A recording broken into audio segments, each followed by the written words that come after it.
Hi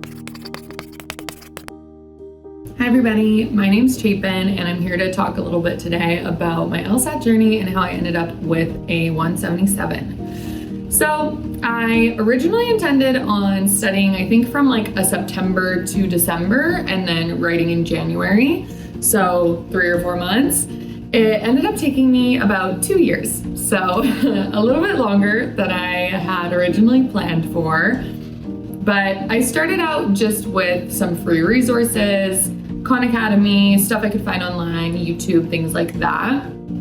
And I just wasn't feeling super motivated. I'm really someone who needs like a detailed schedule and targets to hit for, every day, like what I'm supposed to be doing. And so I just doing all of the like kind of mishmash stuff I found online, I didn't really feel like I was getting anywhere, especially with reading comp. I was so confused by what I was seeing and kind of how differently people talk about it and like different strategies.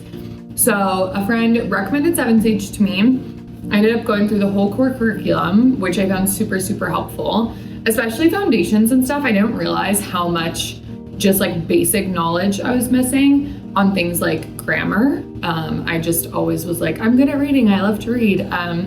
And so yeah, the grammar and the logic stuff was really helpful for me. And just having like, I knew what I was supposed to be doing every day. But I ended up hitting, so it took me about 8 months to go through the core curriculum. I finished in April and I was feeling really frustrated. I had continually like pushed off my tests. I just didn't feel like I was even approaching being ready at all. I still hadn't taken a diagnostic because I was really anxious that my score would be bad and I would be feeling discouraged and kind of feel like the work I had put in up until that point was not super productive. And I also was really anxious just that the test would feel really hard. I think I was really nervous to see like what the actual writing of the test would be like. So 8 months in, still haven't taken a PT, done the core curriculum. I decided to take a bit of a break. I took about 4 months off. I took a whole summer off. I also, up until this point, have been working 2 jobs and I was just exhausted. I had not prioritized rest and really dividing up my days in a way that made sense. I was just trying to get as much done as possible. And like, if I took a day off, I was being really hard on myself. So I just got to a point where I was really emotionally and physically drained. So I took the summer off. And then the following fall, I got back into it. I decided I would test in April. So I sat down, I was like, okay, I'll give myself a full 8 months from where I am now. I continued procrastinating, taking a PT.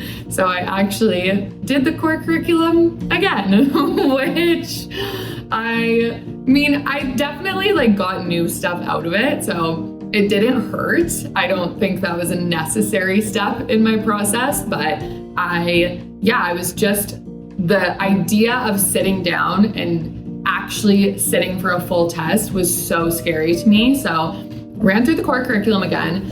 It took me about until January, I want to say. And then I sat down and I took an actual PT and I started doing drills and consistently PTing, blind reviewing, all of those things. And I was pretty happy with where I was at. I was PTing consistently after a couple of months in the high 160s, low 170s. But my goal score was a 175. I felt that was achievable for me. And I really wanted to wait to take the test until I felt like I was at my 100% potential, which looking back on it, I think it's a tough test to feel ready for. I do think wait and schedule your test until you're confident that you have the ability to hit your goal score. But at the same time, I wanted to feel 100%. I understand everything. There is not a single thing I can learn. And it's a skill set, right? You are developing a skill set and you're never necessarily going to feel 100,000% ready, right? And so anyway, I scheduled my test for April, but I really hit that plateau in the high 160s, low 170s. I up until 3 weeks before the test, had not scored a 175.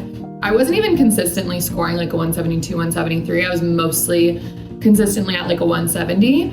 And I was getting really frustrated because I felt like, okay, now I've studied for over a year and a half. I feel like I have a really good grasp on all of the foundations, but I'm not seeing consistent improvement. I'm seeing scores that are very similar to where I was 2 months ago. And so I had to figure out, okay, what am I missing, right?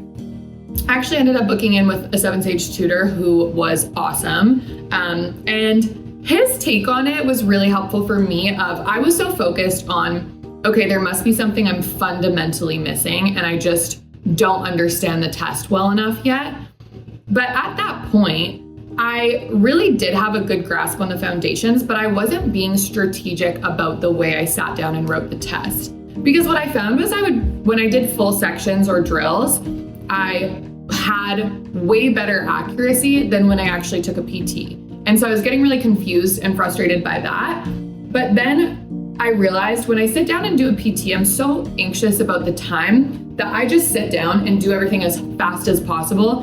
And then I'll go back over and kind of check on things and whatever if I have time. But I worked with my tutor and really evaluated, okay, where can I spend the most amount of time and energy for the best result, right? So are there certain questions that I'm already really good at that I can speed up on and I can just do them don't have to come back to ever?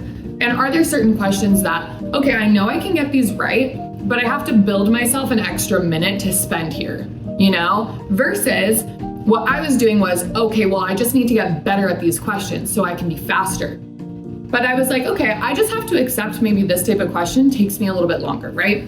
And so I started having really consistent success, and the most improvement I had really seen when I sat down and I was like, okay, I'm gonna be really honest with myself about what are my weaknesses, because it's okay that I have them. Like, my issue up until that point was I was like, I need to eradicate all weakness and I must be 100% perfect on everything. And if I practice enough, I'll get there. And it's like, okay, actually, I just need to strategize around what those weaknesses are. And in order to do that, I have to admit that they are there and figure out what they are, right? So that's definitely the number one thing that helped me and that I very much recommend to students.